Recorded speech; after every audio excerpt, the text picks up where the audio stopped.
I-team investigation showed you how a year of calls to 911 failed to produce relief from a nightmare neighbor in Brooklyn. Black tenants in the Evansfield apartments subjected to butcher knives, racist threats, and police say possibly even a fatal fire.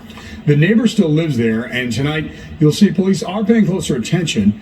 We've learned the Brooklyn District Attorney has opened a new hate crimes investigation. This after our Melissa Russo started asking why that hadn't happened already.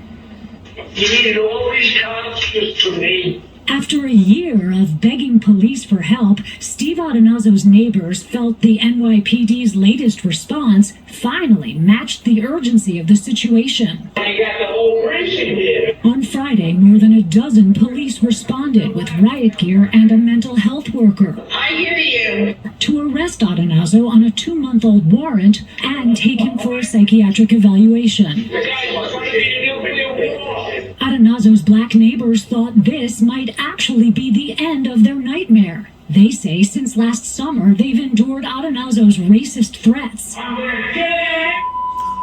scrawling of racial slurs on his door, slamming their doors with hammers, waving butcher knives at them, and his endless screaming. F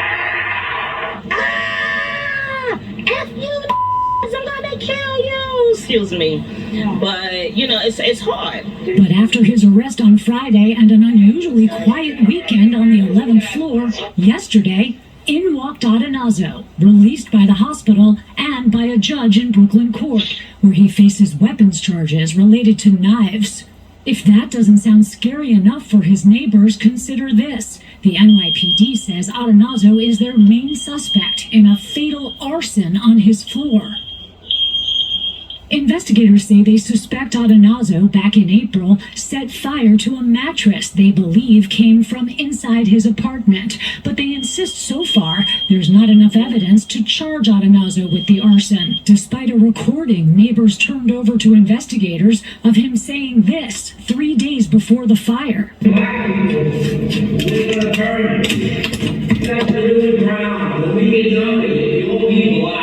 We've tried repeatedly to reach Adonazzo for comment, and the legal aid attorney assigned to represent him on a weapons charge has declined to comment. But on video Friday, Adonazzo told police he did not set the fire. After the I-team exposed the situation in Evansfield apartments and the city's failure to provide relief, the Adams administration and the Brooklyn DA said they were taking a closer look at the case. Now let everybody know it's a joke. During a visit from detectives last week, some tenants expressed frustration that it took an I-team story to get the case moving. Ms. Russo did the story, but because nobody was paying attention, so she put it on NBC. Now everybody's paying attention. In a statement, the NYPD said this remains an active and ongoing investigation. Detectives will chase down every lead and work with our prosecutorial partners to successfully bring closure for all involved. But so far, despite that new attention, Adonazzo is still right down the hall, taking down signs that ask witnesses to come forward and pointing knives at neighbors' doors. They told me to manage on the 11th floor. To hold a person for more than 72 hours in a psychiatric hospital, they must have a diagnosed mental illness and be considered a risk to themselves or others. We do not know the reasons behind the decision to release Mr. Adonazzo, nor whether the doctors evaluating him over the weekend were aware of the full history. Mayor Adams and Governor Hochul have promised to keep risky people in psychiatric hospitals longer instead of releasing them.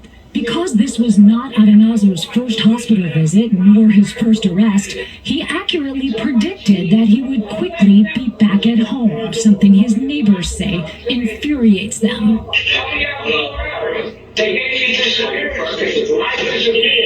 Mr. Adonazzo has failed several times to show up for appearances in criminal court on those weapons charges and in housing court, where his landlord is also trying to evict him. Transcripts from yesterday's court appearance show the judge in the weapons case did release him, but ordered some supervision to ensure that he returns to court. And while that new hate crime investigation by the Brooklyn DA is moving forward, the arson and homicide investigation still appears stalled.